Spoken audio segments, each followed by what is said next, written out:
Hello guys, welcome back to my world. നമുക്ക് മത്തി മുളകിനകത്ത് വെച്ചാൽ പോകാം വീഡിയോയിലേക്ക്. ഒരു 6 നമ്മൾ ഇരുമ്പുളി എടുത്തിട്ടുണ്ട്, 2 സവോള എടുത്തിട്ടുണ്ട്, ഒരു ഉണ്ട വെളുത്തുള്ളി എടുത്തിട്ടുണ്ട്, ഒരു കഷ്ണം ഇഞ്ചി എടുത്തിട്ടുണ്ട്. നമ്മൾ ഗ്യാസ് കത്തിച്ചു നമ്മുടെ ചട്ടി വെച്ച് കൊടുത്തിട്ടുണ്ട്. ചട്ടി ഒന്ന് ചൂടാകുന്ന ടൈമിൽ നമുക്ക് നമ്മുടെ ഇഞ്ചിയും വെളുത്തുള്ളിയും ഒന്ന് ഇടിച്ചെടുക്കാം. ഇഞ്ചി നമ്മൾ ആദ്യം നന്നായിട്ട് ഇടിച്ചെടുത്തിട്ടുണ്ട്. അതിനുശേഷം ഗായ്സ് നമുക്ക് ആ വെളുത്തുള്ളിയും കൂടെ ഒന്ന് ഇടിച്ചെടുക്കാം. നമ്മൾ വെളുത്തുള്ളിയും കൂടെ ഇടിച്ചെടുത്തിട്ടുണ്ട് ഗായ്സ്.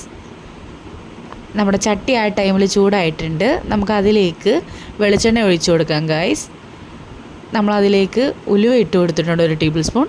1 ടേബിൾ സ്പൂൺ കടുക് ഇട്ട് കൊടുത്തിട്ടുണ്ട്. നമ്മൾ ഇടിച്ചു വെച്ചേക്കുന്ന കടുക് എല്ലാം ഇതും പൊട്ടിക്കഴിഞ്ഞതിന് ശേഷം കേട്ടോ ഞാൻ മറ്റേ ഇഞ്ചിയും വെളുത്തുള്ളി ഇട്ട് കൊടുത്തത് ചതച്ചത്. അതിലേക്ക് നമ്മൾ സവോള ഇട്ട് കൊടുത്തിട്ടുണ്ട്. പിന്നെ ഒരു 4 പച്ചമുളകും കൂടെ നമുക്കൊന്ന് നടുവ് കീറി ഇട്ട് കൊടുക്കാം. പിന്നെ 1 ടേബിൾ സ്പൂൺ ഉപ്പ് ഇട്ട് കൊടുക്കാം.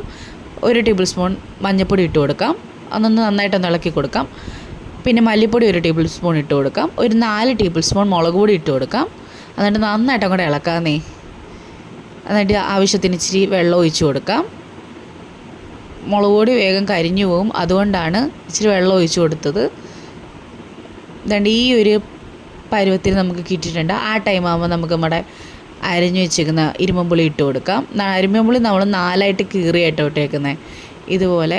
പിന്നെ നമുക്ക് വേണമെന്നുണ്ടെങ്കിൽ ഇച്ചിരി കുടംപുളി, ഇച്ചിരി പുളിക്ക് വേണ്ടിയിട്ട്. ഇരുമ്പുളി ഇടുമ്പോൾ ഓൾറെഡി പുളി ഉണ്ടാവും. പിന്നെ ഞാൻ ഇച്ചിരി കുടംപുളിയും കൂടെ ചേർത്ത് ഒരു ഷോയ്ക്ക് വേണ്ടിയിട്ട് നന്നായിട്ട് അങ്ങോട്ട് ഇളക്കി കൊടുക്കാം.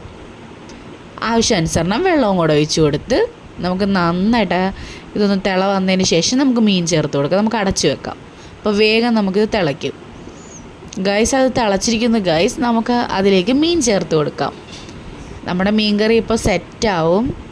പണി കഴിഞ്ഞു. ഇച്ചിരി കരിവേപ്പിലയും കൂടെ വേണമെങ്കിൽ ഇട്ട് കൊടുക്കാം കേട്ടോ. എൻ്റെ കരിവേപ്പില ഇല്ലായിരുന്നു, അതുകൊണ്ട് ഞാൻ കരിവേപ്പില ഇട്ട് കൊടുത്തില്ല. നമ്മുടെ മീൻ കറി ഇവിടെ റെഡി ആയിട്ടുണ്ട് ഗൈസ്.